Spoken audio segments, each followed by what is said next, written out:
Some people call us fanatics. I consider ourselves enthusiasts. I'm KaijuNoir, and this is Shuwatch! Super dynamic. Fuck you, Andres. I'm not saying it. God damn it, Dylan. Why you gotta make everything so complicated? I'm not fucking doing it, man. I refuse to bow to your system. This didn't happen the last time, man. Well, you know what? Last time I don't even remember being here last time, man. Last time It shows you how much enthusiasm this kid has for the show. Last time you were but a learner. Now you are the master. Who knows? Maybe I was intoxicated. I don't remember. I don't fucking know. Well, anyways, hello, people of the internet. I am KaijuNoir. Welcome to the 20th episode of Shuwatch Super Dynamic Ultra Force Go. I am here with my co-host, Adam Noyes from Adam Noyes. Actually, correction. Ever since the new consolidation of my YouTube channels, it has turned into Adam Noyes of AN Productions. Ooh, fancy. Well, where does the AN come from? I wonder, you son of a bitch, you arrogant bastard, you Hitler knockoff. I like that. AN Productions, Adolf Knockoff Productions.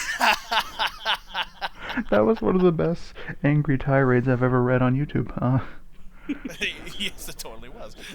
And of course, here filling in for David is none other than Super DM64, Dillion McCandless. How often do you have to find fill-ins for David? Because it just must be a very tiresome job. Well, no, it isn't really, because usually we have Jacob Baker, the Kaiju Maker. So technically, you're a fill-in for the fill-in. Whoa. Second string, holding it down. Yes. So, yeah, you should feel very low on the totem pole here at Shuwatch. Not that you give a shit. Don't worry. We can consider Bill as the fill-in for the fill-in for the fill-in. I'm not even producing a shit. Are you gelling like a melon? Are you gelling like a felon wants a melon? I'm not even producing a shit, much less giving one. There is absolutely no shit in my bowels right now. There is no shit that I could possibly give. No, I'm pretty cleaned out at the moment, so Well, anyways, given that we have reached another 10 episode milestone, I figure we do the same thing that we did in episode 10, where we commentate over a shitty giant robot movie. Yay! Complete with shitty CG. Oh boy, yeah. So the movie that we're looking at today is the infamous live-action Gundam film made to commemorate the franchise's 20th anniversary at the time of its release, which is kind Andres, of yeah. Can I request an episode 30? I actually have something in mind for episode 30. Damn it! I wanted to do Atlantic Rim. Oh, we'll save that for episode 40, my friend. See, for episode 30, I've discovered what may be the worst piece of giant robot animation ever. Is it Robot Jocks? I'm just kidding. That's live action.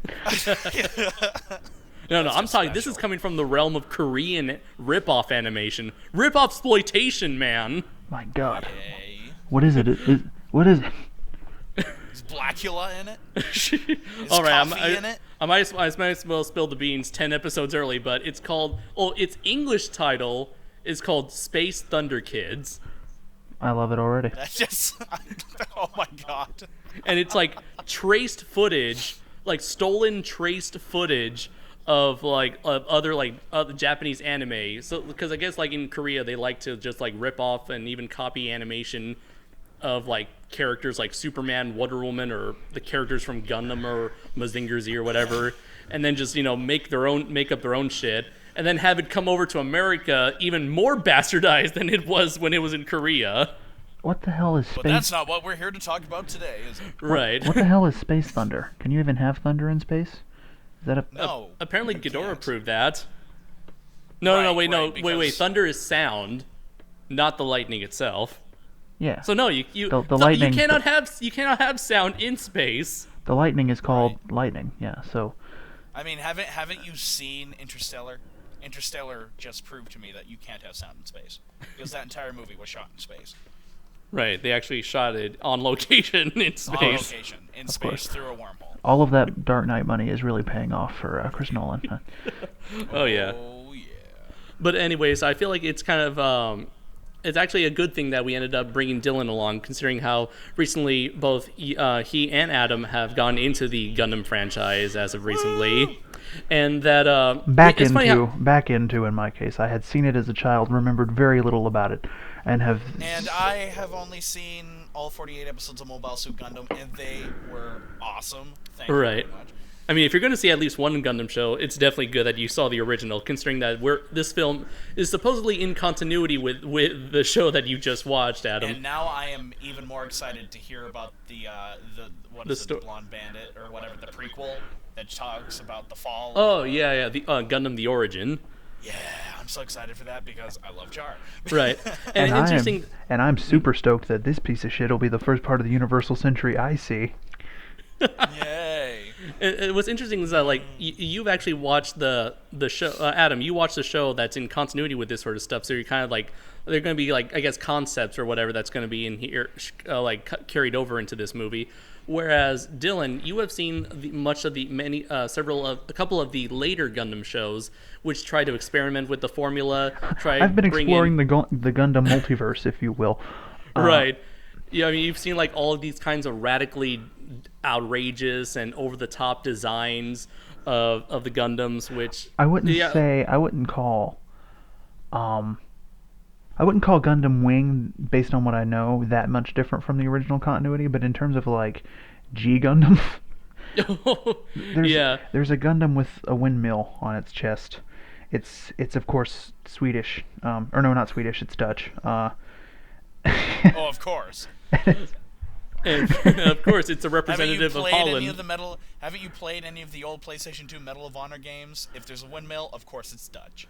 Go ahead. And that's not even to mention the wonderful Chico Rodriguez and his Tequila Gundam. Well, you talk about crazy designs. I survived Gunbuster, so I think I could survive that. So interesting thing, like, this movie came out in 1999. Oh no, it was made in 1999. Was released in 2000. It was meant to, I believe, be like a kickstart to a live action, like, ongoing Gundam franchise, which of course never happened because this movie completely bombed and everyone hated it.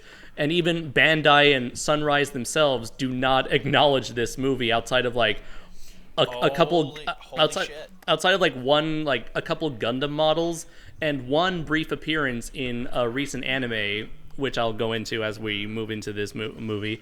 So this is the Star Wars Hollywood special. No. This is the Zilla 98 of Gundam. Oh, okay. This is their very own personal Batman and Robin. Yes. Their own Superman 4, The Quest for Peace. But without Arnold Schwarzenegger to make it hilarious. But with equally shitty special effects from Canon Studios. If somebody yells "Cowabunga" in this movie, I'm gonna freak. So the funny thing is how we came across this movie. This movie is incredibly hard to find. The DVD is extremely rare. I think I found it on eBay for like $50 or $60. Holy fuck! And like, it's impossible to get this movie. And I almost got it, but then shit happened. And so what we're going to be looking at, I'm going to put this link in the description. It's available on YouTube. It's the Japanese dub of this American-produced movie with Spanish subtitles. Now, whoever decided to upload this movie with Spanish subtitles, why did you do that? Maybe they're Spanish, Andres. You ever think of that? All right, but I guess everything else is in English. And why the Japanese? Why'd you upload the Japanese dub? I got it. Even the description is in Spanish. It says "Para los fans de Gundam les traigo." I don't fucking know how to pronounce Spanish. Esta gran película live action. Okay, why did he didn't even bother to put live action? But anyways, I'm just gonna go over a brief synopsis to give like a basic backdrop of what's going on in this movie, so we have somewhat of an idea. The year is Universal Century 223. The Earth Federation has collapsed, and the autonomy has been restored to the various territories under the Federation's control. The space colonies have proudly shaken off their colonial past and now consider themselves independent settlements. I don't know how settlements can be considered an upgrade from colonies. I thought that was the opposite. In this new power scheme, two sides have emerged. The Congress of Settlement Nations, or Consent, which is largely made up of former Federation members and encompasses sides 2, 3, 5, 6, and 7, and their Earthbound parent nations, the Settlement Freedom League comprises sides 1, 4, and the Lunar Cities. Consent suffers from a food shortage crisis, while the Settlement Freedom League has the agricultural capability to feed itself, and thus is not affected by Consent's food shortage. Dear God, this is painful to read. This seems a bit redundant, yeah. When an agricultural breakthrough is made with the unaligned Side 8 colony Gaia, Consent resolves to seize the technology by force to solve its own food crisis, or to destroy it, unless ex-Consent pilot Mark Curran and his ragtag band of mobile suit pilots can stop them. So, just to give context as to what has happened previously before in this movie, we've had Gundam shows that revolved around characters that fought for peace, fought for power, fought for freedom, fought for revenge, fought for redemption, fighting for many different, very compelling reasons. Here, the whole conflict revolves around a food shortage. Yay! I take it Jennifer Lawrence is in this film. Because it just sounds like Hunger Game with robots. Well, we are about to find out. So everybody get ready to go to 000. I am there. So why do the colonies, or settlements, why do they have a food? Don't they have hydroponics? Isn't that a thing that they can do? I don't know. It's very weird because like Don't mention it. even like in the well, I'll get to this once we started. Don't scrutinize the plot. It falls apart under scrutiny. All right, so everybody. If you don't think about it, it makes sense. All right. All right, so everyone get ready to press play in 3, 2, 1, go. Hold on to your butts. Space, Enemy the Espanol. final frontier. Frontier. These are the voyages of the Starship White Base. Da, da, da, da, da, da, da.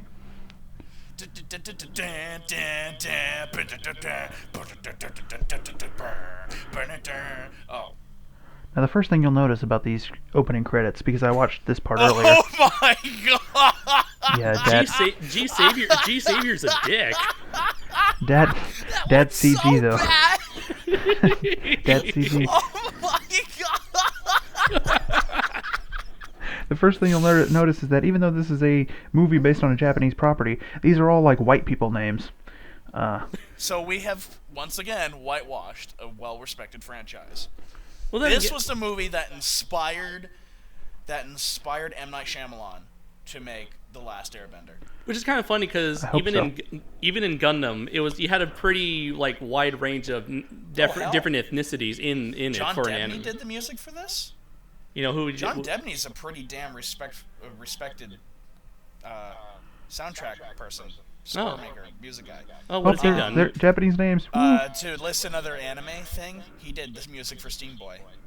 Oh, Oh, okay. It was either that or John. No, it wasn't John Ottman. I was gonna say John Williams. Andres, which of these names was Lady Un's voice actress? Let's see. Let me check that out right now. Oh, it was Enuka Okuma. Hmm.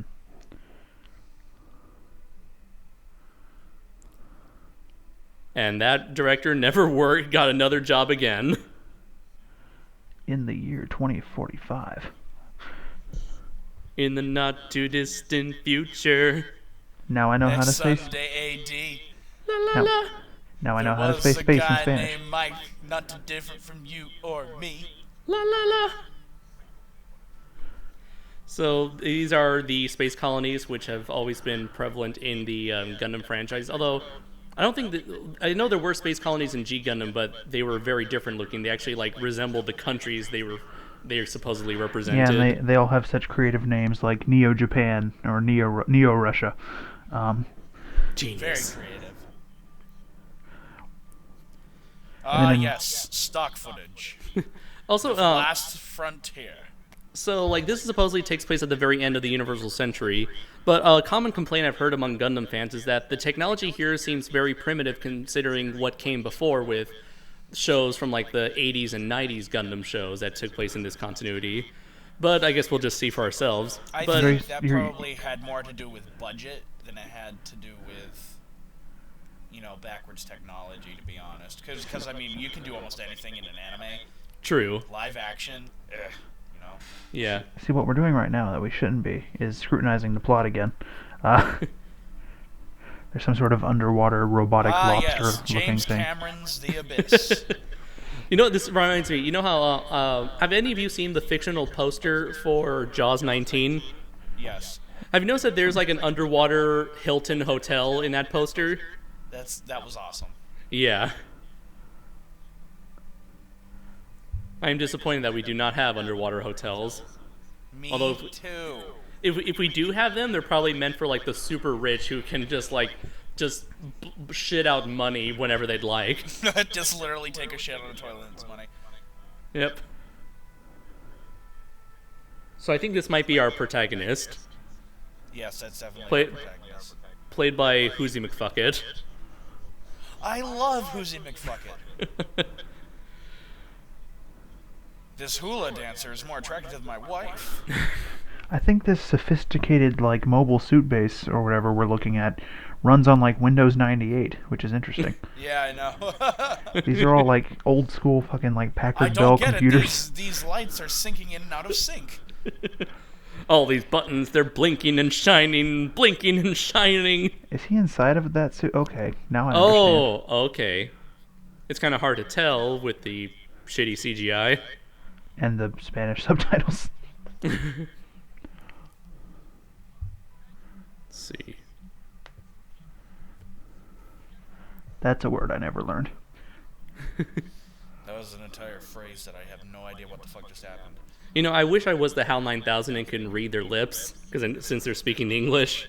If only they were But I German don't. subtitles. You know, I've been learning German recently. I would be good if these were German. She did not match her lips. Clearly, she is not speaking Japanese.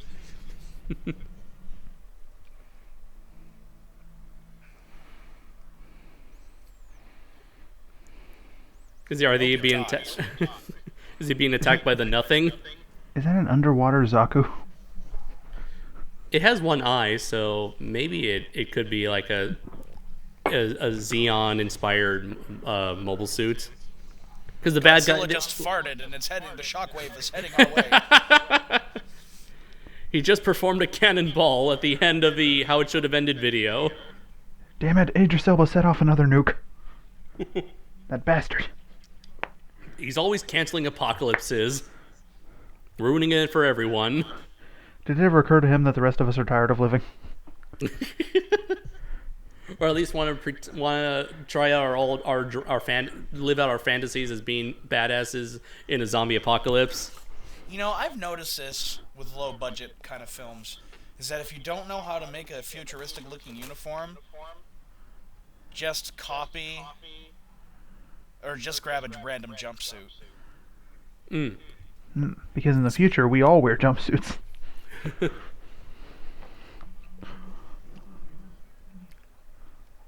I mean, heck, if you remember Ultraman, they fought monsters in bright orange jumpsuits. Yes, and that's the the 70s. Well, actually, technically, it's in 1966, Adam Noyes. Well, technically, Ultraman Jack, which is the one that I watched full through, was in the 70s, so shut the fuck up. You can suck my ball. I am going to spam your comments, just talking about how much of a shitty person you are. This dubbing is really bad, you guys. And ladies and gentlemen, that's how the internet works. With People bad- correcting each other and then just devolving into stupidity.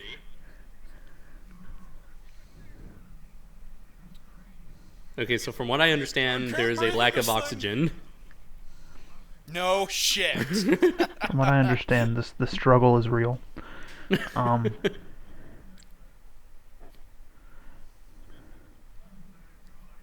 You know, I wonder, like... Hey, that guy's playing Galaga. No,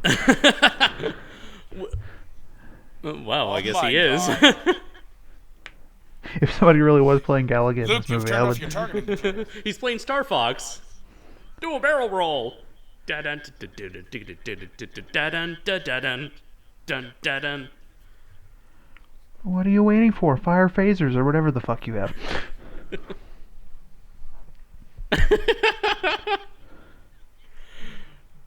Is it me? Like I get the impression that like whenever people try to dub an anime or live action foreign movie into English, they try their best to try to at least match the lip movements. Do you think that's the case whenever an English property gets dubbed in a foreign company outside? Yes, it does. But listen, it is really hard because Japanese is very quick while English is very slow. It all just depends. Like people who criticize like Godzilla movies for dubbing have clearly never watched a Hong Kong kung fu flick. Oh God. Yeah. Because that's where the really bad dubbing is.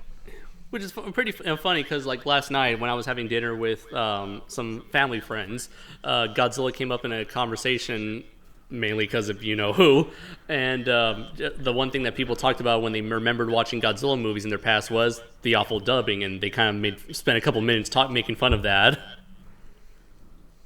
You were like, Andres is such a loser. He's such a letdown for this family. He watches movies with bad dubbing. Rita Repulsa had better dubbing.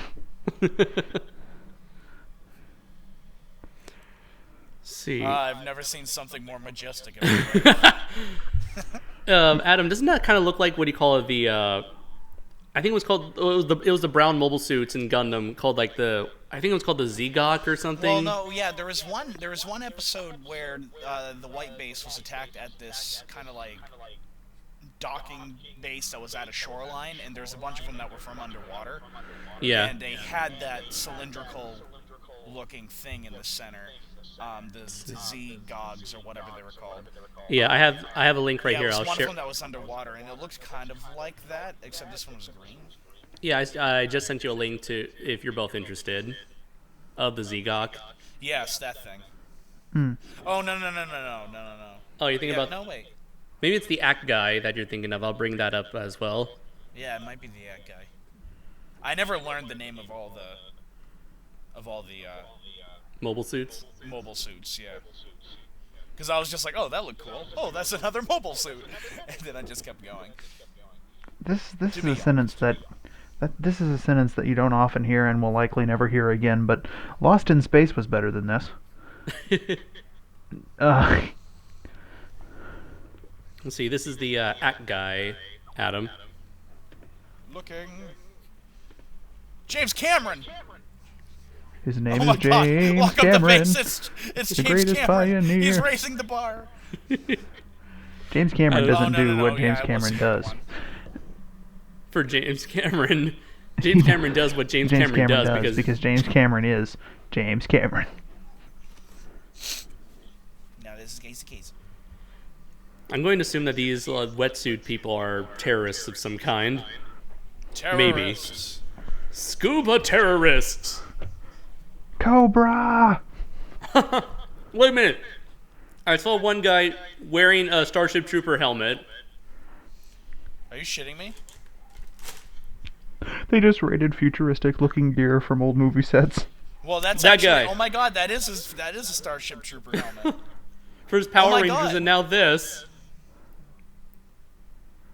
We're like the Starship Trooper outfits like on loan or something during the Yes, the late... studio decided to use the exact same suits from Starship Troopers. You're right, Andres. Oh my God. Were they on like To save money. Did they make them like for rental or something after the movie was made? Yeah, maybe. I don't know. But that You is know, hilarious. This is the sort of thing that happened in old school Hollywood all the time. I know the spaceship from the 1951 Day the Earth Stood Still was modified into some sort of like underwater thing once. I don't remember what the movie was. Oh, yeah, and also look at Toho. I mean, they borrow these Baragon. from their movies all the time.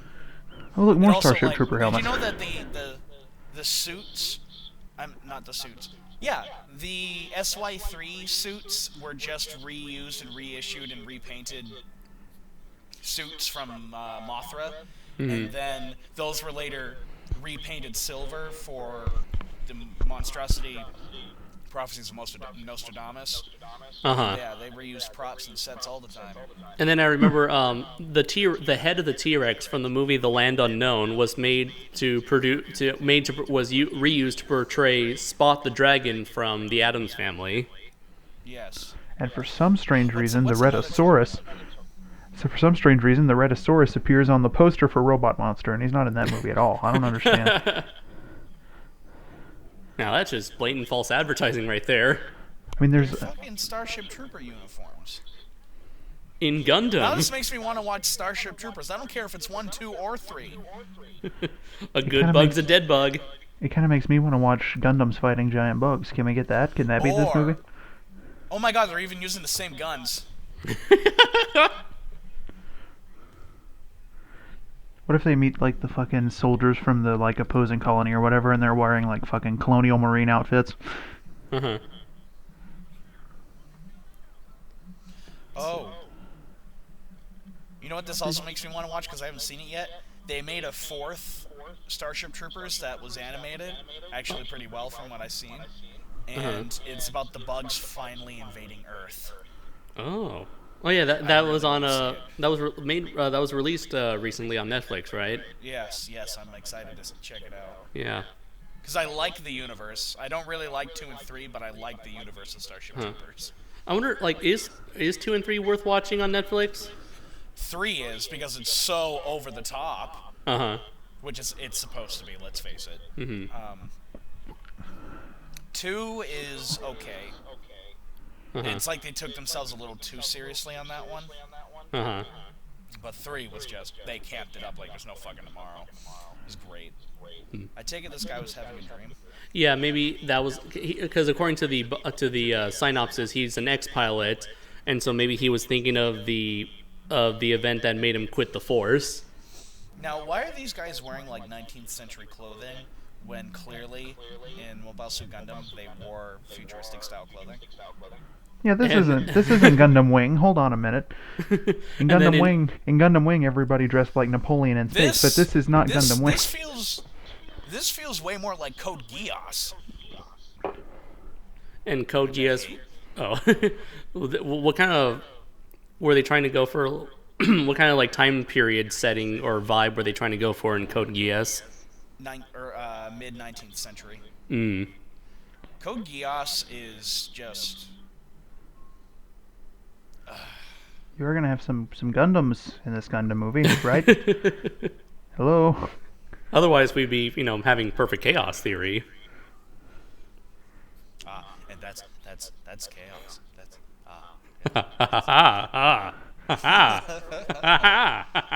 You see, nobody could have predicted that a bunch of white guys would make a shitty Gundam movie. That's chaos.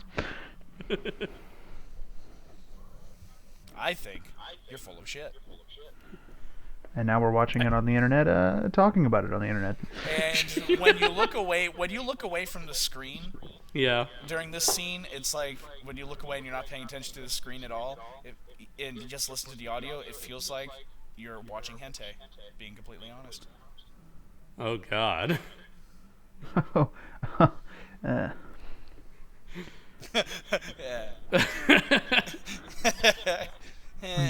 Andres, please tell me that this woman is not Lady N.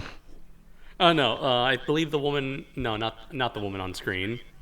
Actually, the black woman in the scuba gear that you just saw before. I think that was the actress. Wait, she's black? I believe so. Yeah. My God. It's not. It's a very Japanese sounding name. Let's see. What was her name again? Enuka Okuma. Well, she wasn't black in the show. No. Frank never has coffee at home. It's like, whoa, hold on there. Master Chief is black. See. Oh, mobile suits. Boy, they look awful. Well, at least they had somewhat of a budget. This looks like a Star Trek episode. I love how they throw little 5-second snippets of mobile suits in the movie to remind you that this is a Mobile Suit Gundam movie. And a random dude in a Starship Trooper uniform, just to show, hey, this is like war and shit. Hey, well, at least they got the uniforms there half correct. Oh yeah, those kind of remind me of the what do you call them? I think they kind of look like the Titan uniforms from Zeta Gundam. Although, if you look at them, don't they kind of those costumes with like the golden lining and the red collars and cuffs? Dude, do that they guy's wearing a Nazi uniform in the background. He totally fucking is. Well, maybe he's from Neo Germany. Well, if they were willing to create a giant robot made to look like a mecha Nazi. Well, let's look at it this way. If those uniforms were green, they'd look like Xeon. Yeah, they would. Looking at the quality of the costumes themselves, do they look less like do they look less like clothing and more like something a cosplayer would wear it to a convention? Yes. Because they look kind of a bit cheap. I mean, I appreciate the That's a fucking Nazi uniform on that girl. Dude. yeah. So there are Nazis at this Not party. that I've worn one before or anything. Heil Hitler. Bitch. Mein Führer. Der Führer. The Führer would like this one Ist from gut, ja? SOS. I can Ist gut, ja? The camera hasn't stopped spinning for a while. Remember, this is the late 90s where they're like, let's move the cameras as much as possible. Is this camera hanging out in Eric Foreman's basement smoking weed? Is that what's happening? Yeah. So Hey, these- it's President Petrov. Is that the no? He does look like him. I'm just waiting for him to burn a cigar on the wall. Oh, that was badass. And Andres has no idea what we're talking about. We should just watch House of Cards instead. We totally should. I really want For to see episode 50, we will watch House of Cards. Jesus Christ. the entire series. You see, House of Cards was originally a British show, and then they adapted it to the American government. I would love to see a version of House of Cards taking place in the Gundam universe. You know how badass that would be? Frank Underwood How ordering badass fucking that mobile would be? suit strikes. That would be fucking badass. So, Adam, And would you instead rather... and instead of him flying to see President Petrov in the middle of Jordan, he goes in a mobile suit and they talk through the mobile suits. They meet in space. Andres, it would be like the scene from near the end of Wing when Trace is in the Tall Geese Mark II, Yeah, yeah, just standing there. and he issues the challenge to Zex, and Zex is like, no. I've seen what you did. I see how you settle things with Wu Fang. I'm not going to let that happen. Fuck you, Trace. I'm just gonna ram my spaceship into the planet. Oh yeah, when you were telling me about about like the character arc of Zex Marquis, I know that Zex Marquis was supposed to be like that show's Char Aznable, and I think like that the character arc of Zex Marquis is pretty much like kind of a summarization of Char Aznable's entire story throughout the Gundam franchise. Holy fuck, he has a Nazi uniform. Which one? Which guy? Oh, there's a guy in the right-hand corner that just walked by, and he's like, that is a full-on Nazi SS uniform. This movie is very confused about uniforms. I'm just waiting for like Grand Moff Tarkin to pass by. You're gonna have Timothy Dalton in his like Time Lord outfit walking by. Yeah. Picard in his dress uniform. Captain Kirk walks in with his uniform. Oh, those terrible dress uniforms that they would have during like court martials from the original series. The like green shirt with all the weird shit on it. A white Dalek rolls on by. A white Dalek, the Mighty Morphin Power Daleks. Yes. This is extremely illogical. The face of Bo Dude, is there. that is a full-on Starship Trooper uniform with the gun and everything! Did they just borrow actors? Oh my god! Were there any? No, none of the Starship Troopers movies were being made around the same time as this, so they couldn't have just like hired actors. No, the first one was. The first one was released in, oh, maybe it was either 96 or 99, so... Check it out, Adam. More Starship uniforms. This room looks vaguely. Has this room been in something else? Because it looks vaguely familiar with the It's fans. been in Austin Powers. Looks like Batman. I was I don't know, thinking like Austin Powers. right. I don't know. It's like I don't know. Something about fans. Something about directors and fans. They just really like the look of fans.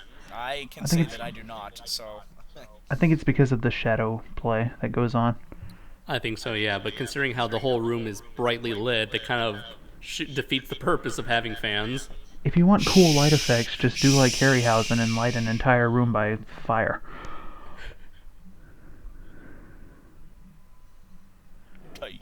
That black guy has terrible Japanese. Also, he curls up the side of his lip like Clint Eastwood. It's kind of weird. that guy is clearly a Jeremy Irons knockoff. I mean, Also, does that guy have a neck, or does his head just like sit on top of his shoulders? This man has no neck. Oh, it's there. It's tiny, but it's there. Yeah, I can definitely see that being his natural voice. Oh my God, he's Shaq. Let's green egg and ham it.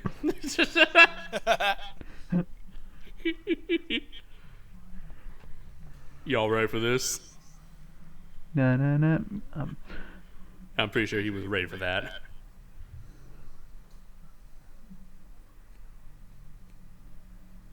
Okay, this looks better lit. A better use of Well, I can tell the you what, lamps that of reminds fans. me suspiciously of the final episode on fucking... That's Lady Un. Really? That reminds me of... This set reminds me of the set on the final episode of Death Note. Huh. Very open, and then there's the random fan in the background just blowing. Was that during that final showdown in the warehouse? Yeah. Okay. Gotta say, now that I've seen the true face of Lady Un, I'd fuck her. Nah. Yeah.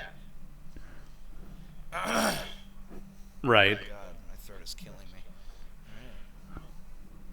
You know, well, it's kind of weird, like, you ever had like that reaction where you see a voice actor or like someone whose name you've been aware of for some time, and then you finally see them, they're kind of like, you kind of like are unexpected by how they really look in real life? I had that exact experience last night while recording DFOS. I finally looked at what Corey Burton really looks like, and I was like, oh. And then Rob Paulson, and then I was like, okay, I'm done looking at voice actors. Like, there's a reason why only your voice is on screen. Clearly so. I look at Kevin Conroy and be like, dude,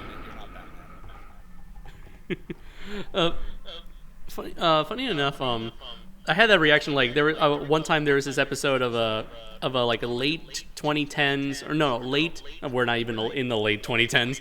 In the late 2000s, there was a TV show on Cartoon Network called Chowder, and there was this one episode where the cartoon characters were spending money, and they ran out of money so badly that they literally could not afford animation. So you saw the voice actors in the recording booth, but they're still in character. And that's when I saw, what's her name? That's when you saw Neon Genesis Evangelion. What's her name? How did I forget her name? She was Raven, Bubbles from the Powerpuff Girls, Timmy Turner from Fairly Odd Parents, Tara Strong. Okay, I saw Tara Strong, and in the show she was voicing this like old woman. So to see this really attractive woman play that old hag, I was like, whoa, wow, I wasn't expecting that. You see, when Ava ran out of budget, they just switched to crayon. They were never so low. Awesome. No. They were never so low as to just show the voice actor. Oh. Well, that would Shinji is voiced by a girl. That would have been fucking weird. I am me. I am the person I want to be. No, Wait a minute. Shinji was voiced by a girl. In the Japanese. Wait a minute, I have a vagina. That's a pretty common occurrence. I think Goku is also a girl, honestly. Yeah. That sort of thing also And happens a the lot in Asuka America. is voiced I mean, by a boy. That wouldn't surprise me. Asuka's a cunt. but actually, she is a girl, and she appears in Battle Royale. Asuka? Yeah, her voice actress is in her Battle voice Royale. actress, yeah. No, the cartoon character. Now, I wonder if her Japanese voice actress is just as crazy as her American voice actress. Oh my god, Andres she's insane. Andres, have you seen Battle Royale? No, I have it on my watch or like to-do list on Netflix. I'll do Oh. it tomorrow since I have my day off. The to-do list, the place where films go to die. No, she's Well, for she's Bill, not. yes. She's not one of the main characters. She's at the beginning they show the kids this like instructional video about like the rules of the game, and she's the girl on the video. Oh, so like more of like a celebrity cameo. Kind of, yeah. If, Well, I will probably definitely recognize her voice considering how much I've watched that fucking show. I wasn't Well, even we're- aware. like- I wasn't even aware Yes. that it was her until Sean Barry was like, "Hey, you know that's Oscar, right?" And I was like, "What?" I have a face to go with that voice. A real life face. Now, here's the thing. My friend Mark decided to watch Neon Genesis Evangelion and told me that he loved it, but it was quite an experience and he had to watch it twice. And I Yeah. said, ooh, do tell me. And he said, yeah, I watched the dub, and my mouth just dropped. I just stared at him for like 20 minutes. You know, it turns into that scene from Kill Bill. You go.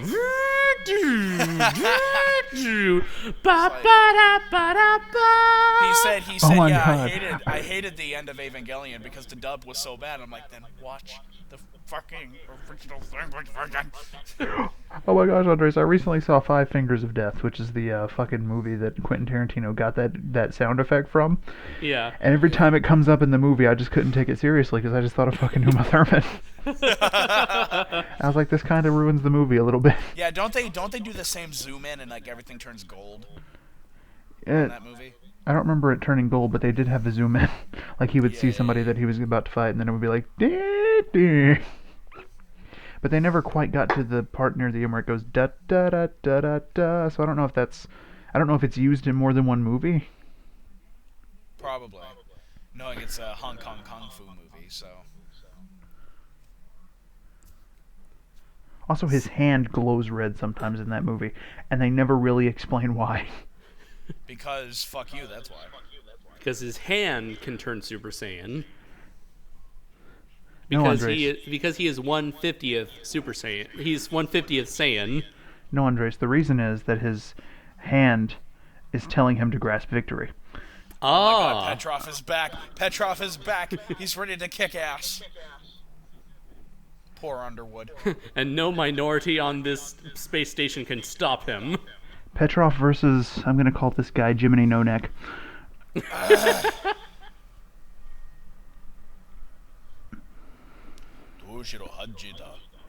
Adunde if we're on something. Okay, no.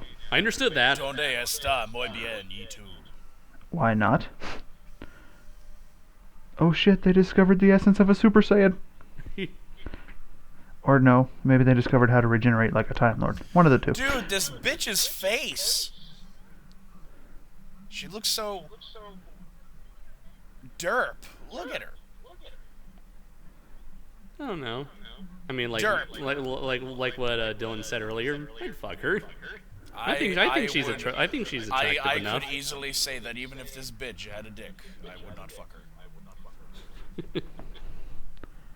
No, that's an area I wish to not go into further discussion.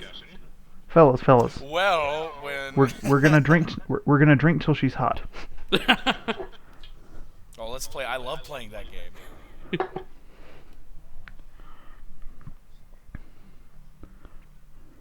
So I think he's doing something illegal by helping her out.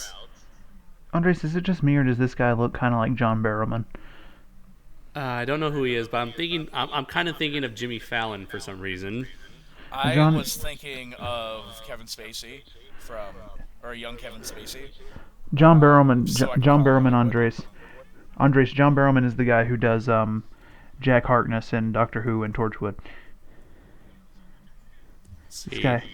This guy feels like a generic him. Oh, okay. Wait, John Berman? Barrowman. Barrowman? Barrowman. Okay. I am Barrowman. The newest superhero of them all. Barrowman. Oh, okay. Oh, yeah, Captain Jack, yeah. So he's the fat dwarf from The Hobbit 2. That just went right over your heads, and I apologize. Wait, the fat dwarf. Oh, yeah, The big fat dwarf. He he gets in a fucking barrel, and then all of a sudden he rolls on land and just starts slicing all the fucking orcs around him, and then he's like totally badass and lands like nothing happened. Yeah. Oh, yeah. He was Gimli's father, right, in the movie. I'm not sure if it was. Because he's like, Bumba. He's His like, name hey, is Bumba. Okay, because like he took it, so like one of the elves took his like picture, like his locket or something, and he says like, "Son, that's me wee lad, Gimli." Yeah. Whichever one is Gloin, that's Gimli's dad. Yeah, so it wasn't him. Bumba was the one that I Okay. was talking about. Because It's Gimli sad is... that I know Into all the garbage chute, flyboy. Because much like the Klingons, the characters in Lord of the Rings will oftentimes introduce themselves based on who their father was, which just shows a basic inability to live up to one's father, honestly. It's like, I am so-and-so, and if that doesn't impress you, my dad was so-and-so. Inferiority complex much? No, actually, it's just a thing in primitive cultures that don't have last names. Oh yeah. Wait, didn't before back then they would just try to what do you call it? They named themselves after their whatever city they are. Like, I am Jesus of Nazareth. So I think it's a culture thing. I like I think that system. I think I am it Adam just... Jefferson. I am I come Andres. from the House of Noyes. I am Andres of San Diego. Oh, this fucker needs to get out of here right now. Fucking Don Juan over here. Oh, My name wow, is his Inigo voice. Montoya.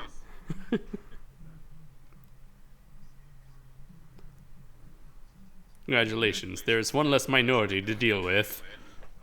Heil In your Hitler. water park. Yeah.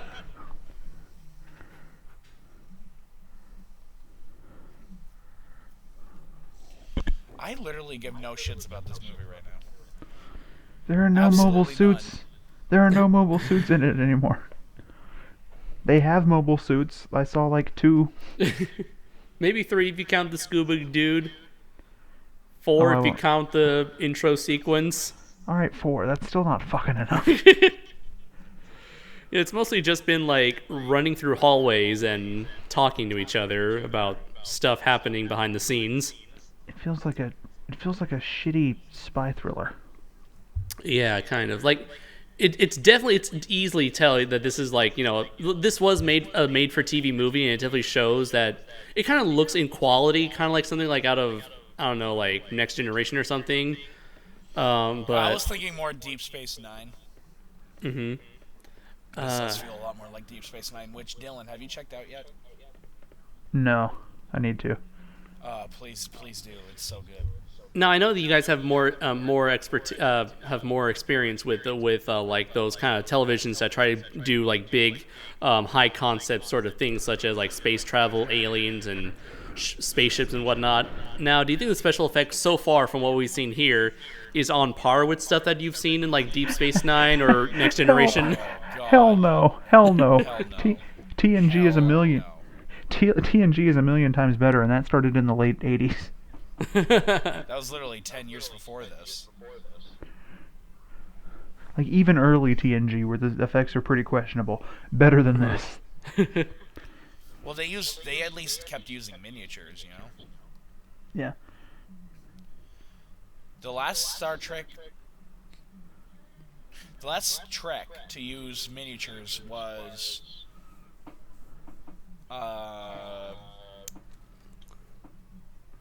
it was Hi, pleased to meet Generations. you. No.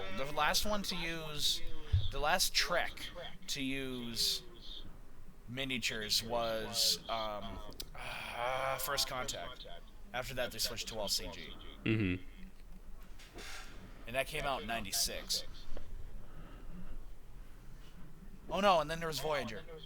So I guess Voyager was the last one, technically. Mm-hmm. And Voyager is extremely hit and miss. I'm just looking at these characters, and I keep just wanting to yell, "Do something!" Even though we just escaped from this military base, we think it's a good idea to just stand around in the rain and just having friendly, casual conversations. Do something. Have a conflict. I have seen this man before, He does look familiar. and that's definitely Petrov. The more you say that, the more convinced I am.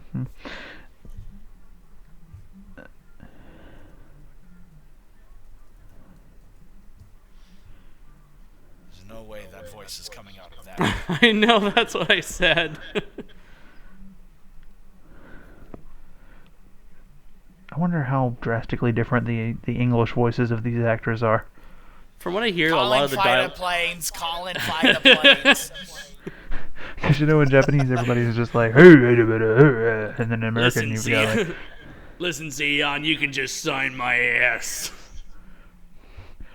"I'll bring the Gundam over here with the shooting and the flying and the lady."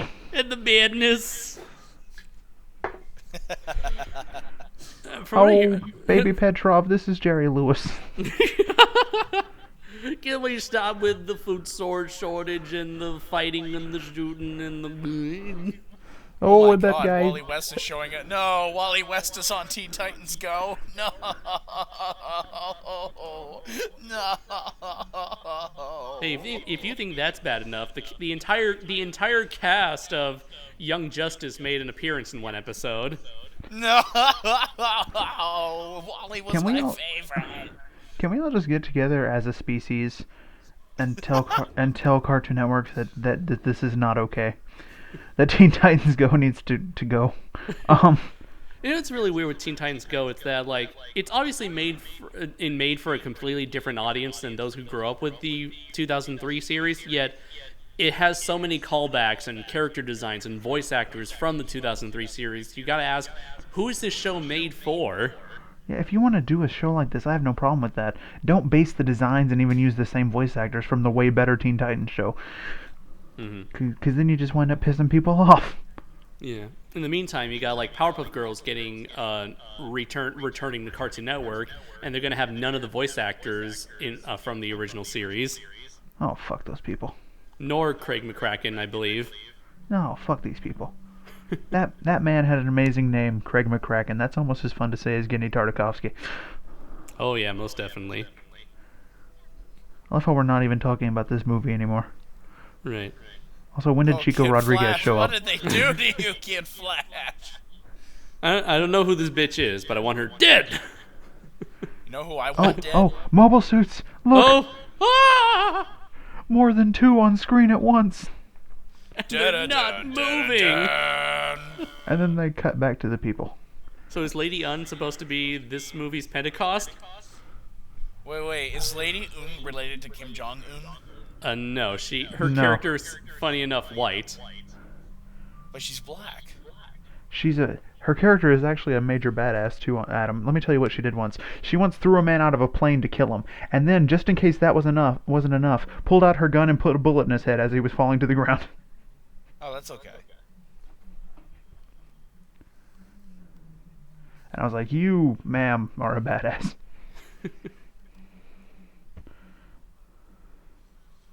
Isundo Shindoataga. Is this the part where they pilot Mechagodzilla? And speak horribly broken English? Activate Dino Crystal! Beep, beep. I like the sound they make when they activate the crystals. Beep. Combined Dino Mission. No. Dino Tenka! Yeah, before he turns into Daijujin, he turns into this tank thing, and they never use the tank thing. They just transform into... And then, later on in the series, they don't even have the tank thing. So they never use the tank thing even in Jew Ranger. No, I don't remember a single time of them actually fighting in that mode. I might be wrong. Maybe I'm misremembering, if that's a word, but... I could have sworn that they may have done... I've seen this one bit of stock footage in Power Rangers where the Dino Tanker was I don't know, performing like a wheelie or something on the ground. All right, well maybe... What? Not a wheelie. Maybe... What do you call it? A donut. A donut. Yeah, a donut. Andres, I don't know. What the fuck's wrong with you? Many things, Adam. In fact, I think everything is wrong with me. They know the better question to ask is, what is not wrong with me? Where is our titular... What is not wrong with you? Where is our titular G-Saviour? Where is he? I don't know. I think they're trying to pull a Godzilla 14 on us, my friends. But we don't even have his head poking out of the water or anything. We just... Well, we did have that one bit in the intro, remember? If that's all we get, I'm fucking pissed.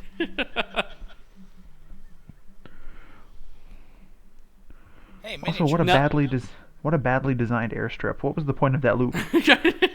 I was like, I'm pretty sure, even like our airports are not designed like this. Like, I don't know. That might be LaGuardia. LaGuardia Dude, is this fucking is sad. confusing. When you're even looking away from this screen and hearing them, I know. do all I was this, I was it still thinking that. sounds like a hente.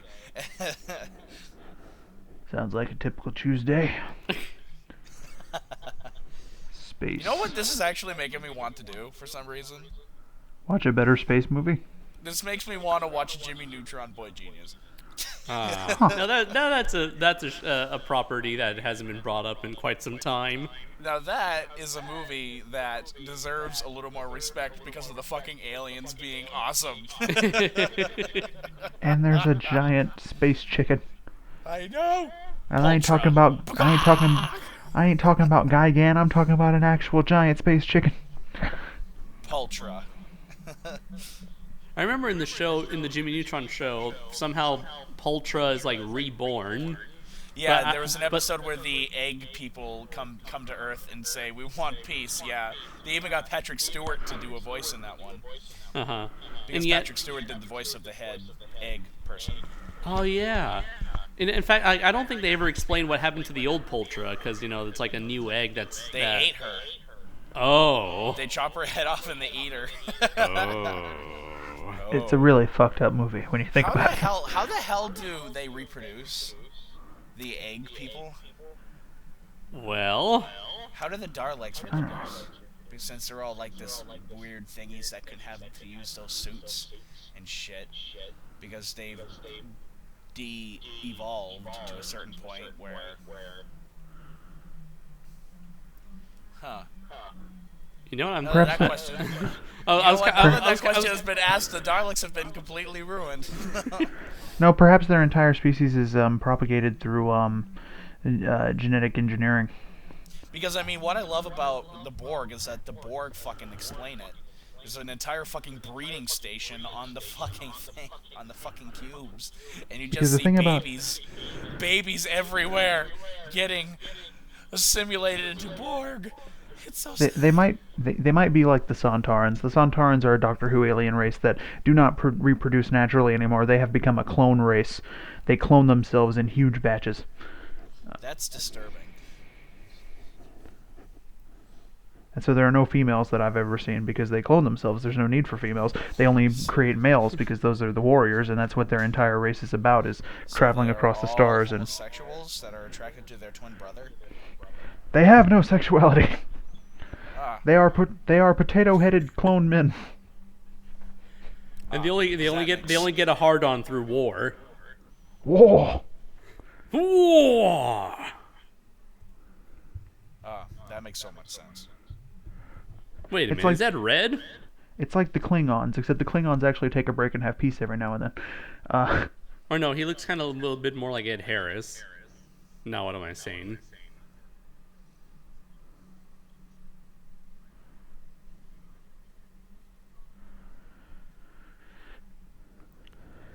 So I assume that they went to a space colony that it's apparently kind of like the ghetto of the ghetto of space. They went to Neo Harlem. Now, what do you think would be worse, Neo Harlem or Neo Compton? Oh shit! Now that's some East versus West shit, and I'm not even gonna get into that because that's what got Tupac killed. Now they got the golden space crack. They're gonna start selling it on the market. Oh. Dude, you want to know how much this vibrator sells for on eBay? A rare vial. Fucking Jesus' urine. I don't know. I don't know what the fuck it is. It's God piss.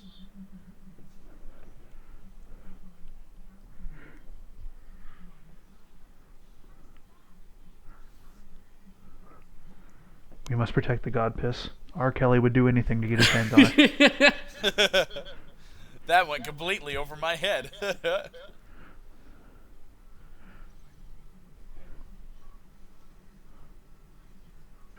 I still don't understand what you're saying, but I can already tell you're still a bitch. love how there's one Japanese, or at least Asian person in this room right now. And we're back underwater.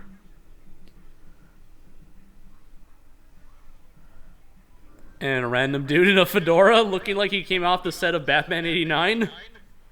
What, there were reporters under the water? Mr. Captain Man, what do you have to say about the lack of mobile suits in this film? You're full of shit, Knox. You can quote me on that. Is it true that you're outsourcing to the point where you are hiring soldiers from Starship Troopers? We don't talk about that. Miss O'Neill, my on-the-record record clearly shows that I have no off-the-record record. Make a record of that.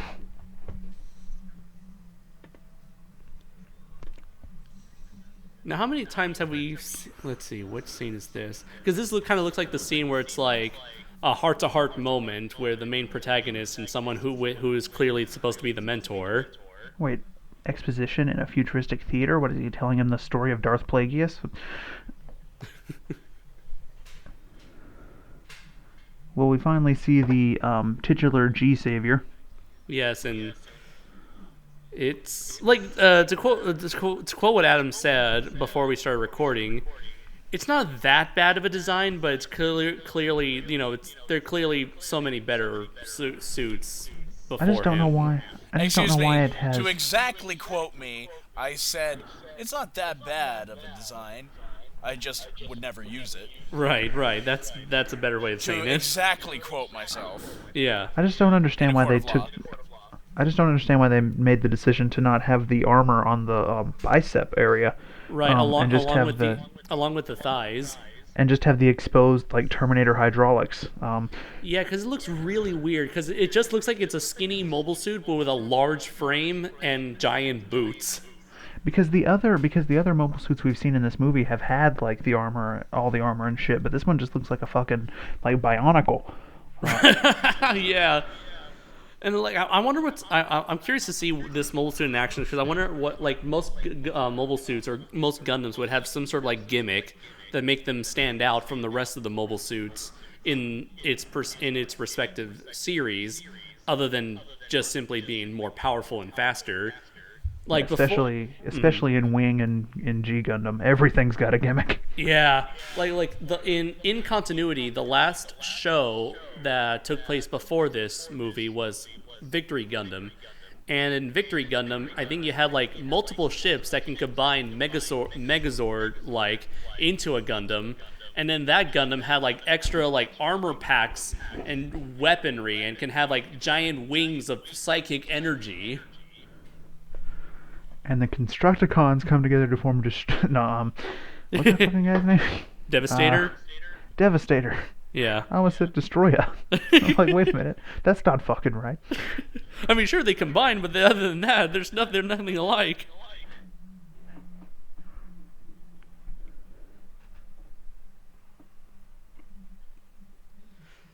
So I guess he just pulled a Shinji and he's like, hey, do you want to pilot this robot? I hate you, Dad! Oh, okay. That works too, I guess. The voice of that black woman sounds kind of like Go-Go Yubari. No, the voice kind of sounds like Go-Go Yubari from Kill Bill. Hi! Go-Go done it. Bingo! Especially when she's like at the bar right before she stabs that guy.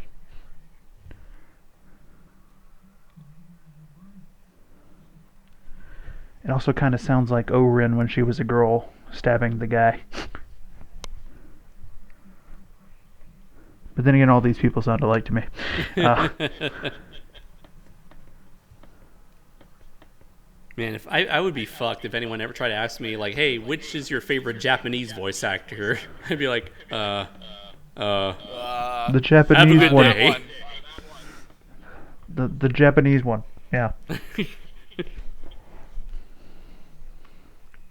The one that doesn't sound like a girl. Who's your favorite Japanese voice actor? You know the one with the hair? Yeah, that guy.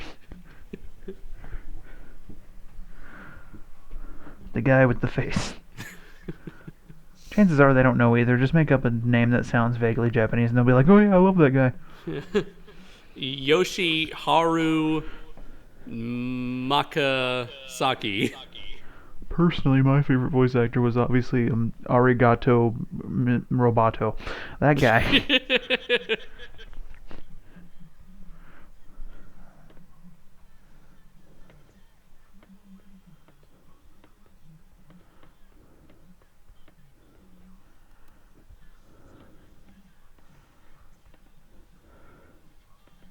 And I knew then that I could never eat another Twinkie.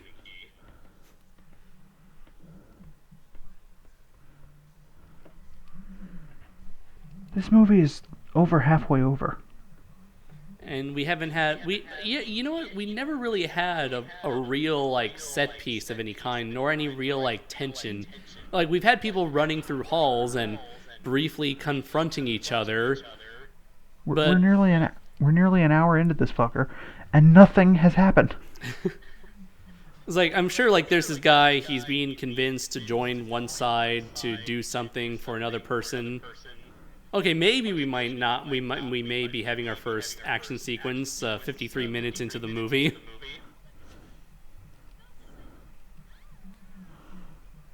We'll get out of this. I know a maneuver. That's your maneuver? Moving slightly to the left? You know that they're doing a Star Trek one now? Oh, really? Are they now? really? Are they Yeah. really? That's going to be The wonderful. Quest for something. Those three Star Wars things are like the best thing Family Guy ever did, especially the first two. Yeah, the third one, it kind of seemed like they were kind of running on steam, like they're kind of running out of steam with the third one. Yeah, like even in the opening credits, they say that clearly, look, man, we're just doing this out of contractual obligations. Yeah, that they were clearly out of ideas, and they actually used that to their advantage because they called themselves out on it. Yeah. So you think of the people in this movie called themselves out of their lack of pacing and writing. Do you think that they can get away with this movie would be better?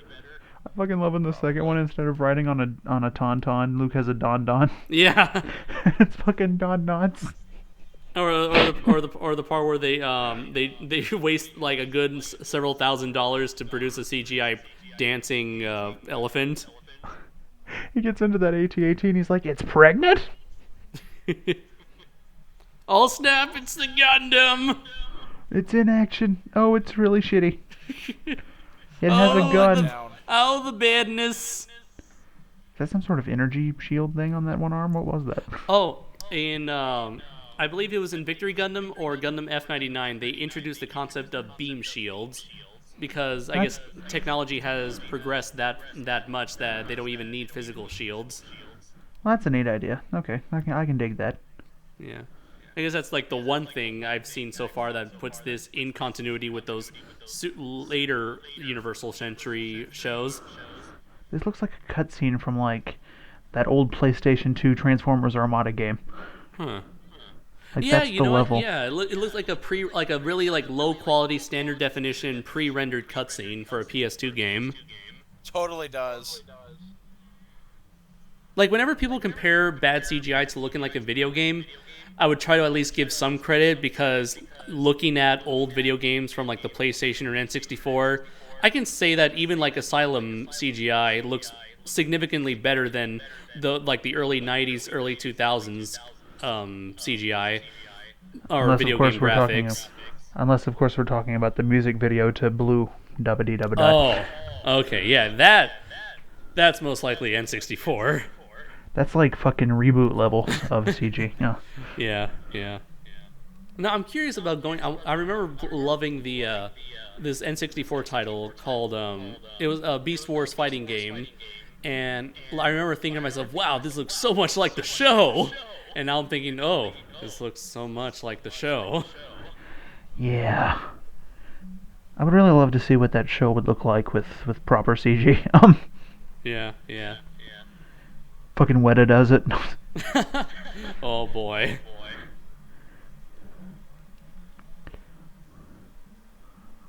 Right, I get it. You've already established space colonies about a while ago there. Oh, okay. This space colony has trees and shit. It's like the fucking Terraventure up in here. Yeah, I don't think they show those kind of space colonies in Gundam Wing, but in the Universal Century, a lot of the space colonies, they're like full. They have full-on vegetation and cities and neighborhoods and shit. Yeah, in the After Colony timeline, you see inside of the colony sometimes, but it's mostly buildings and shit. Like there'll be trees here and there, like fucking topiary, but like nothing. No lawn and garden section. I just assume it's there and that they don't feel the need to show it.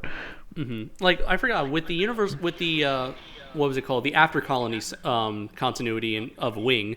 Were the space colonies indoors or were they like outdoors like we see here for Universal Century? No, everything was inside, I think. Oh, okay, yeah, because I don't remember them looking like the kind in Universal Century, where there's like these like several columns that are all connected, but they have like see-through windows that you can see out into space. Yeah, in Wing, in the After Colony, they're like these big wheels, and like when you're inside of one, if you look like up towards the sky, you'll see fucking the other side of the wheel. Yeah, they kind of had that with this one here, but I guess it's a much larger. They have a much larger view. The only thing I can compare it to is that scene in Inception where like the city blocks like rise up and like are in the sky, like above. You know what I mean? Yeah, like, I remember.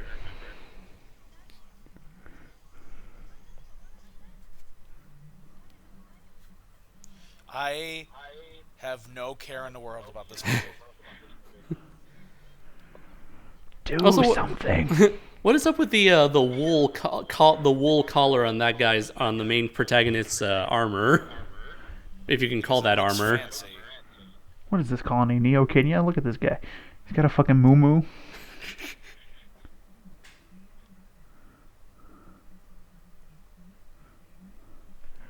And the other guy, he's dressed like a space Eskimo.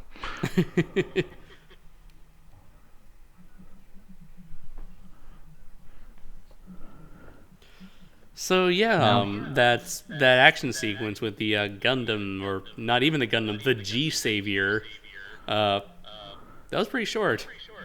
Yeah, wasn't that brief? Yeah. Yeah, he took out he busted out the beam sword. I mean the beam shield. Then he cut something in half, and that was it. And you know how you can mouse over the timeline of the YouTube video and get like still images of what's coming up? Yeah. It doesn't look like we're gonna get a whole lot more. Oh goody! I mean, there are a couple sequences here and there. Oh, there's some bad CG. Oh god, they're prequeling. They're This Star Wars is a TNG prequeling. set. This is a TNG set, and they're about no. This reminds me of the scenes from the Black Friday Bundaroo episodes of South Park. Yeah. Hey kids, Get out of my garden!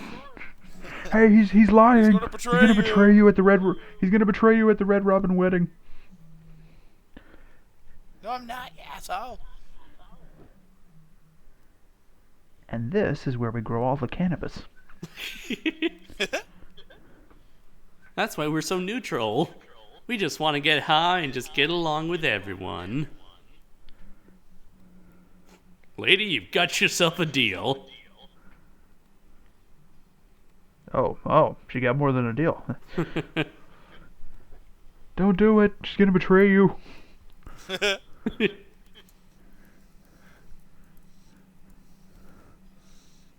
Oh, he's... I'll snap. Okay. Uber Horny bitch, bugger. Uber bitch is jealous. Shit just got real.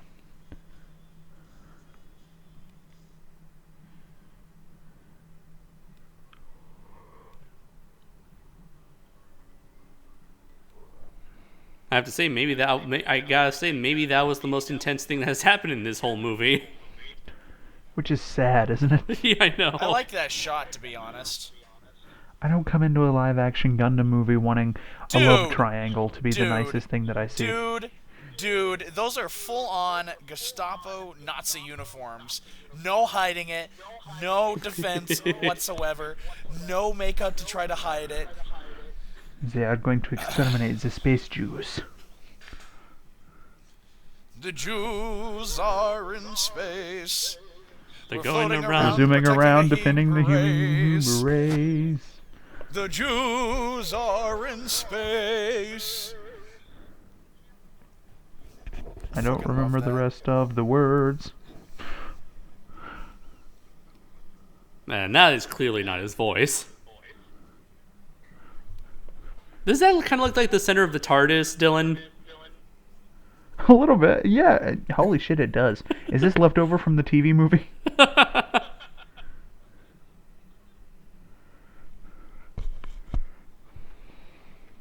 Now, that music may indicate that something interesting is going to happen, but given how that has not clearly been the case Lies. before, yeah. Aw shit, space cannons. Somebody's about to shoot down Luke Skywalker. I don't think space bullets work that way, but I'm not a scientist. Were those The bullets? science When is they hit, questionable. It's like they all like kind of form together at 2 points. What a wonderful army of Starship Troopers we've assembled. Those are Nazi uniforms. Heil Hitler. Heil Hitler. Heil Hitler. Heil Ist gut, ja. Oh Da- ja, ich da- hab some more Schnitzelgruben. Das ist gut, ja. Oh ja. Ja, oh, so ja. So wie like pigs in a blanket, ja. Ja. Yeah. What we don't like is Jews in blankets. They Oh, God. They do not deserve blankets. They're Juden. Jude. Hey, Jude. Don't make it bad. Don't make it gas. Just step Oh. in the shower. It will make it better. Oh. Oh.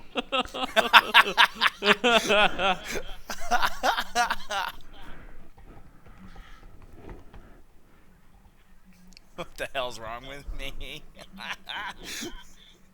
I'm like Oscar. Seeing other in pain gives me great joy.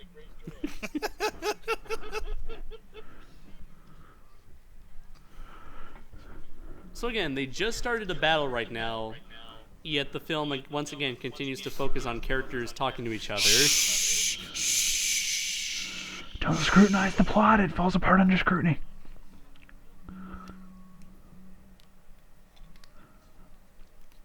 She looks like she cannot believe his shit right now. That face she just gave him was like, bitch, are you for real? I was thinking the same thing. You know what I was thinking? This movie needs to end. I thought so. It's only got less than 30 minutes left. Like, this would be awesome if it wasn't so painfully boring. Even though I Like, if have it no was- idea what they're saying, I get the feeling that she's a bitch. Right. From what I've researched, the Japanese dub actually tries to cut out a lot of the corniness in the English dialogue, which may have helped a lot in both, actually understanding the story and maybe getting some comedic value out of how bad the acting or the writing is. So, yeah. Well, it has failed, if that says anything. Get your hands off me, you bitch! Is she trying to convince him to fuck her? Because they've got more important things to do right now. I think I she's think. a bad guy. Well, at least he's kind of cute. Well, she's just a sandy little cunt, isn't she? Sand everywhere. You're never there for me. All you ever want to do is pilot your Gundam. And even that you can't get right. And for someone who only wants to pilot your Gundam, you don't do it all that often.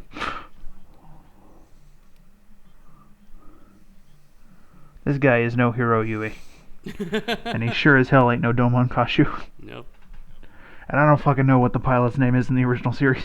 He is no Amuro Ray. No Amuro Ray. Amuro. And he's certainly no Camille, whatever his last name was from Zeta Gundam. I can say Shinji has more balls than this guy at this point. And I'll tell you this, he ain't no Raleigh Beckett. Yeah. I And tell he you sure what, as hell. And he He sure ain't as hell no- ain't no.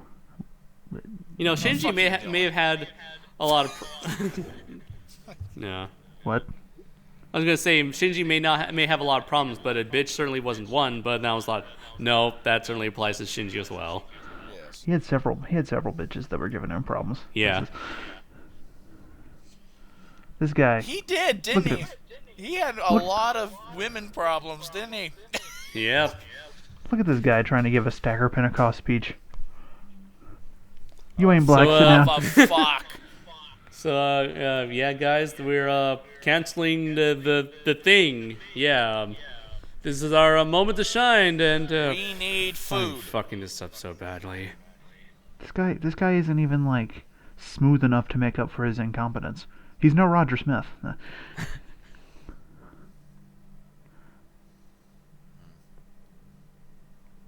I don't care at all.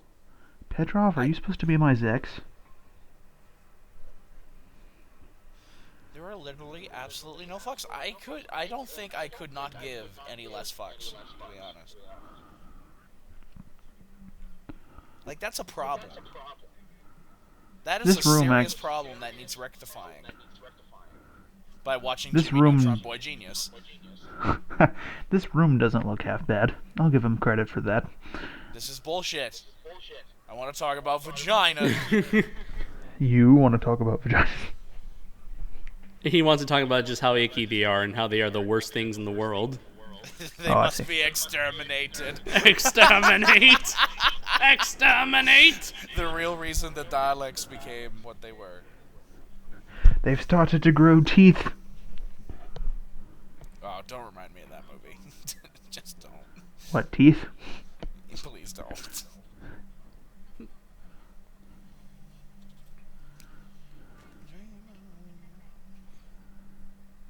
Is that a suit I see? Is that another suit I see? Are those more suits I see? Oh, Finally, God. Finally, there are some fucking mobile suits in this Mobile Suit Gundam show, movie. That was going to be turned into a show.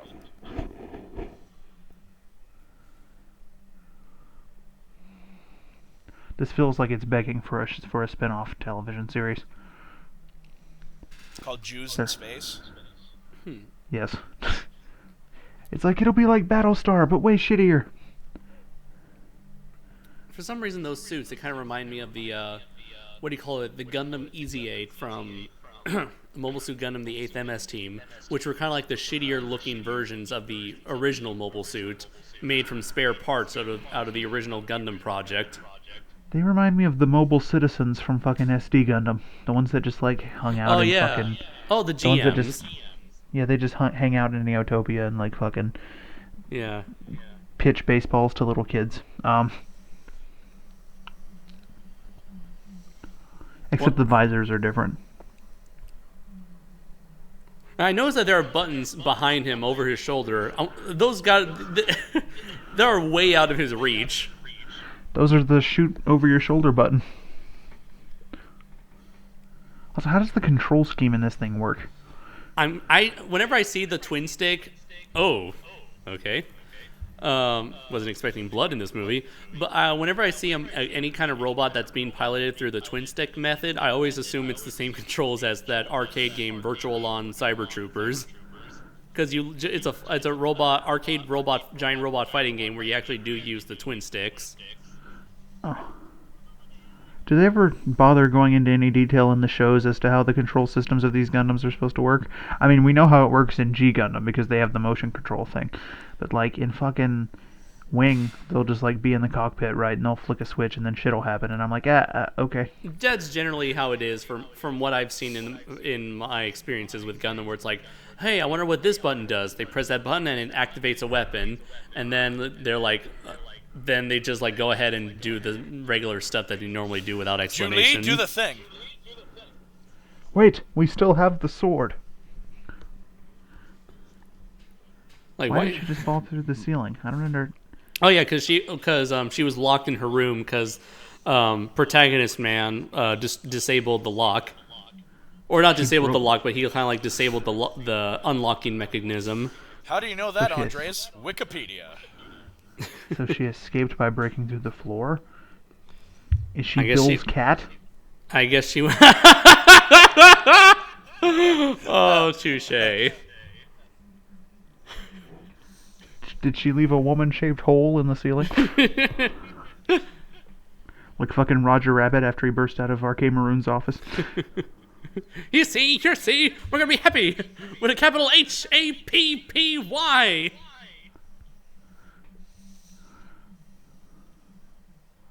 Also, this colony looks more like a giant space gun. Actually, kind of looks like a canister of ooze. I can see that as well. Enough ooze to mutate all of the turtles.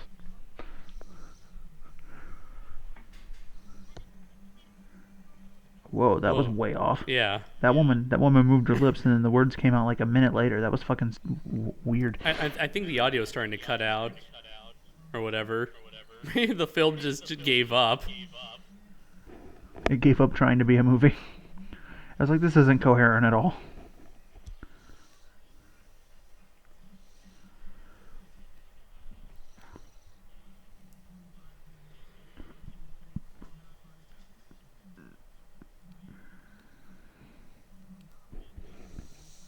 So how about Cowboy Bebop, you guys? Now that's a space show that I would want to watch every day. I haven't started it yet, and I feel really bad. You should. I watched the first episode and I loved it, and I don't know why I haven't watched anymore. Probably because I've been too busy with Gundam.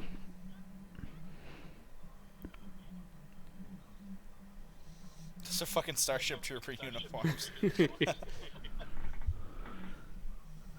Truly the true face of fascism and dictatorship and all-around douchebaggery. Ah, douchebaggery. The finest of The ultimate baggeries. form of douches.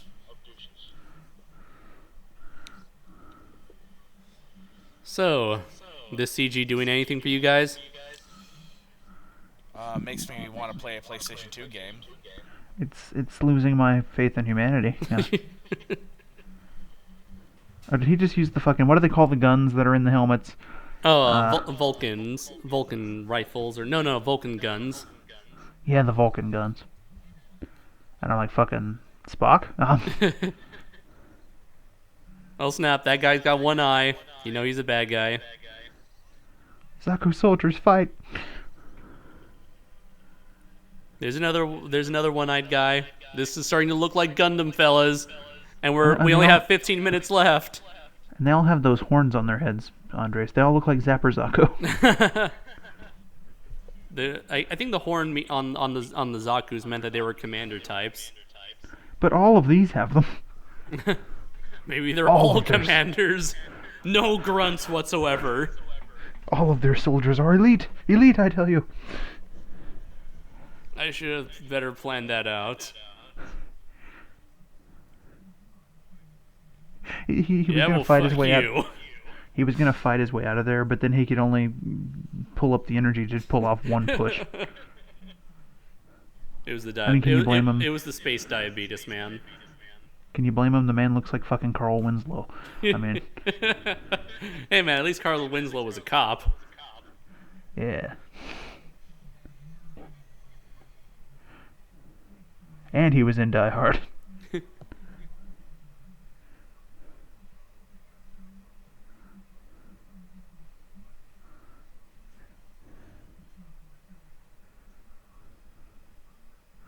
Alright. I don't know a lot of Spanish, but apparently there was a tragic error of some kind. No, not her. Not the only Asian in the entire movie. If David was here, he'd be so sad. If David were here, his heart would break. For every time an Asian girl dies, David weeps. We have now officially whitewashed this entire movie by exterminating the last Asian. Take that, Mikasa.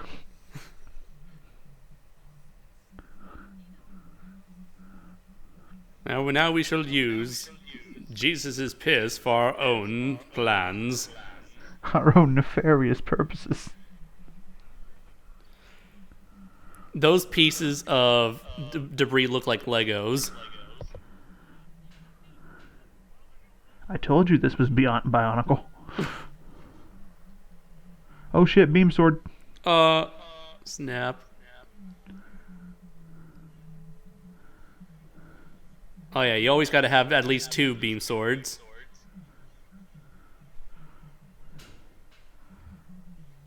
Search your feelings, Gundam. You know it to be true. Okay, so I'd say this is at least somewhat passable. And now it isn't. Quit cutting away from the fucking fight. Fucking, what are you, Gareth Edwards? Quit that shit. You don't have any interesting characters in this movie. Cut to a fucking house and a boy's watching TV and he's like look, Mom, robots.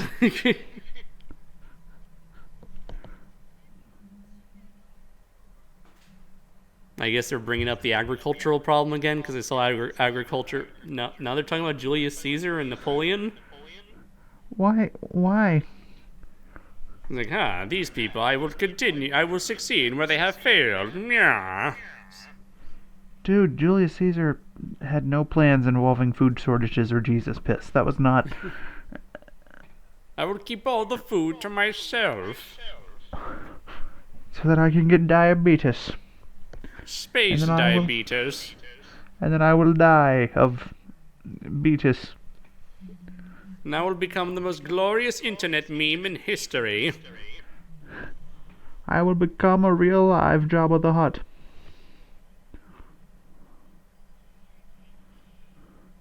And I will become Super Asia. I gotta say, Andres, of all the ridiculous shit that happens in that show, when he was like, I will become Super Asia, I was like, alright, we're pushing things a little far.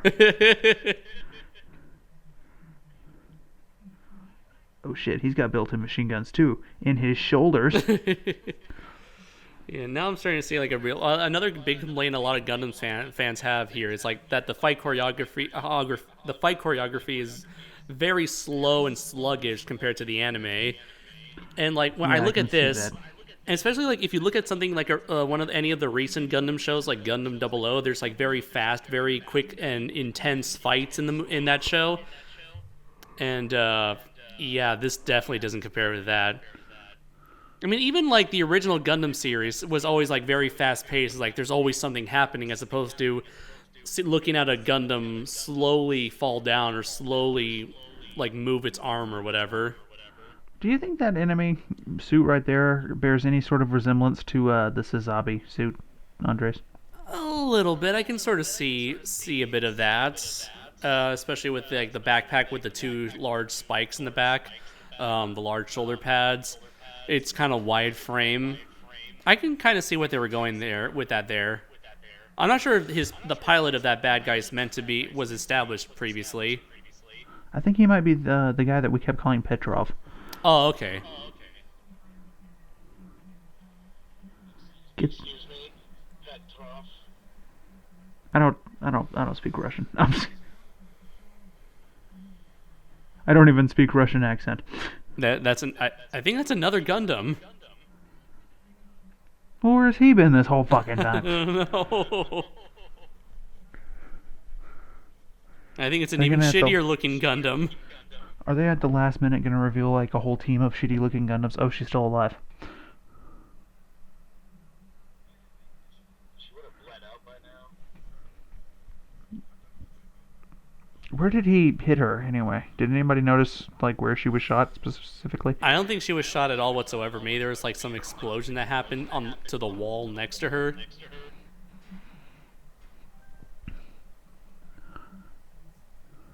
I've seen better aim in a John Wayne movie.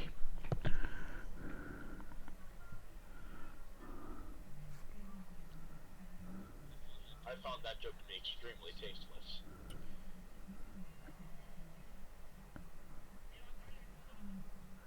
I'm so No fucks were given on this day. I'm so bored. There's a space battle. I should not be bored. With giant robots. In space. With laser swords and laser shields and lasers. And don't forget, laser beams. Oh yes. A laser. The only thing missing is giant Japanese shogun fish. Wait, what's this suit? I don't know, but it looks incredibly... Gunbuster!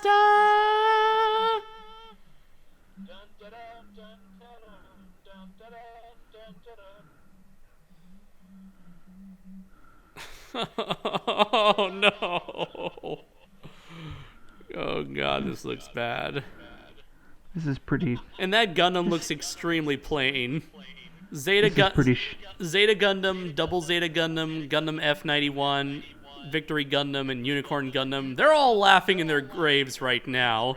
If this is truly supposed to be the last Gundam in the continuity. This is pretty bad. Not gonna lie. Is he kidnapping the bitch? Maybe he is and he's regretting it. Yeah, it looks like he's regretting it. Throw her out of the space shuttle and then put a bullet in her head just to make sure.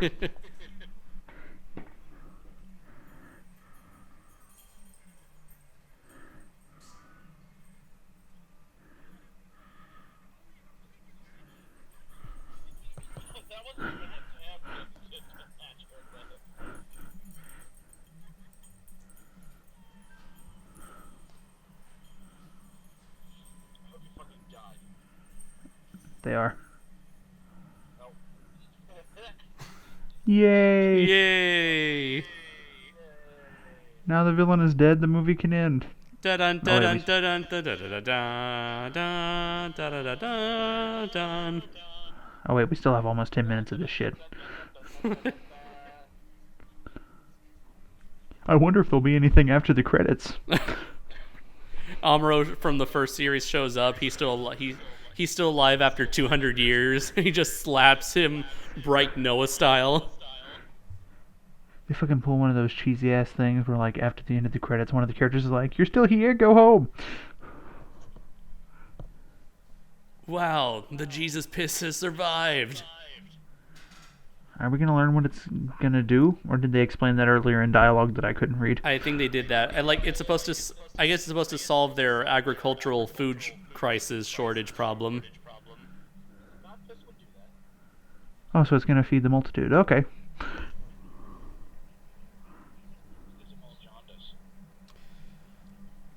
You know, when the G-Saviour supposedly, like, fought that bad guy and, like, cut into him. Supposedly fought him. Yeah, supposedly fought him in that one-on-one battle. That felt like the battle before the main battle, didn't it? Yeah, it felt like there should be more, but I'm glad there's not. That could change, and you could change, anyone can change. Yay!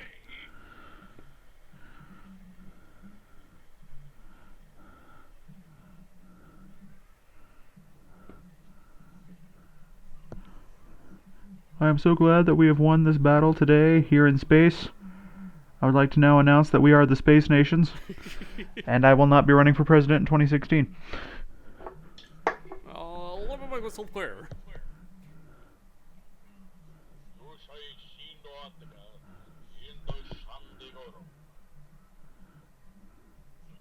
Miles of years?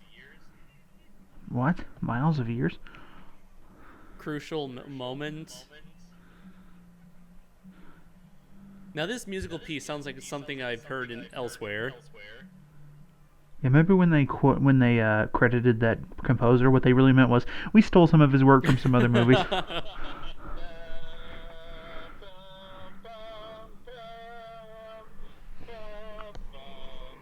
Now doesn't this look like the set of what was it called, the Doctor's Daughter? A little bit, yeah. And it has a similar plot. Because remember, in The Doctor's Daughter, they were after that thing, the source, and in the end, it just wound up being a terraforming thing that made the planet green and livable. Yeah. I think that's what the Jesus piss is supposed to do. Maybe. Oh, okay, it's an aphrodisiac. Huh. Even more potent than human horn. Futurama reference? That was a Futurama reference, yeah. Nice. I fucking love that episode. Spanish Fry, that's what it was called. Especially when the guy from that fucking planet Omicron Persei, it's like, this jerked chicken is really good. I think I'll have Fry's lower horn jerked. And then Bender goes, he's used to it. Woo!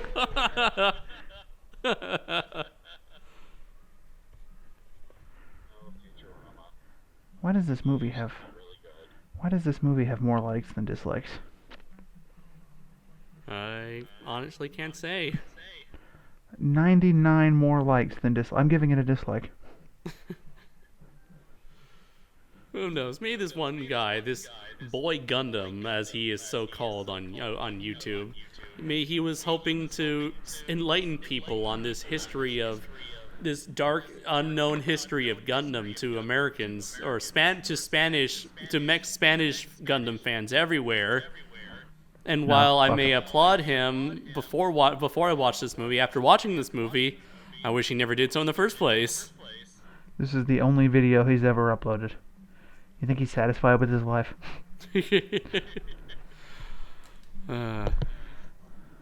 Apparently, this movie was good enough to give this man this boy Gundam over 200 likes. I mean, 200 subscribers. Subscribers who so far have gotten nothing else for their investment. I hope they are happy with their decision. God help their soul. Just fuck already. Get this movie over with. I'm so tired. Just end. God, not even Yes, a band or a dude, musical number could save this movie. Okay, actually, kind of could. But... Yes, just do it. Just... Oh, thank the Lord. Fuck you, Digital Muse, and your half-ass CGI. Sam! Yeah, they should have gone to Weta. No, Weta wasn't even a thing, but they... You see, there's, obviously there's what do you call it, Digital Domain by James Cameron, there's ILM by Spielberg, and then there's this company that made this movie. Yeah, they could have gone to ILM. Are there any movies prior to this that had CG robots that they could have went to? The Reboot people? Reboot. Oh, this looked worse than Reboot, actually. I don't know. Maybe I think the shading was okay-ish for the most part here. Maybe. I don't care about the shading. It's like, I don't know.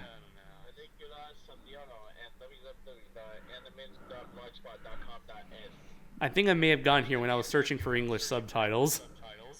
How much do you think Reboot does not hold up? Because I gotta say, I'm gonna guess and say blue levels of not awesomeness. Okay, so yeah, we're not even gonna bother waiting until the for the last 2 minutes of this to end. So yes, ladies and gentlemen, that was our commentary for commentary for G-Saviour, the Gundam movie that not many people know about, and as we now know, there's a good reason for why that is the case. So, if you don't mind, fucking sucks. So, This is to Gundam what Dragon Ball Evolution is to Dragon Ball. now what do you guys think? What would you say is worse out of all these? G-Saviour, Godzilla 98, Superman, Batman and Robin, Superman 4, or Dragon Ball E? Which is the worst, like, franchise embarrassment, shall we say? This, because as much as I hate Dragon Ball E, shit does happen in it, and it's a lot shorter than this. I think it feels shorter.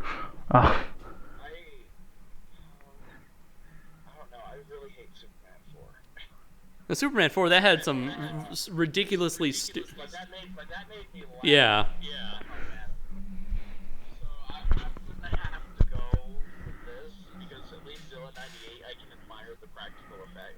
Uh-huh.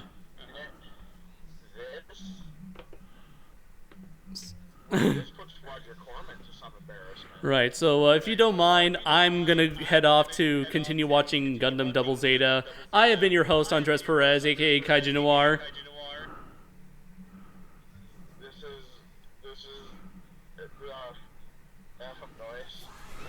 I'm Super DM64, and like Andres, I too have better Gundam things to watch. And thank you very much for sticking around for 20 episodes. We hope to continue. Hope we continue to see you support us some more. And so, thanks, guys. Until next time, everybody.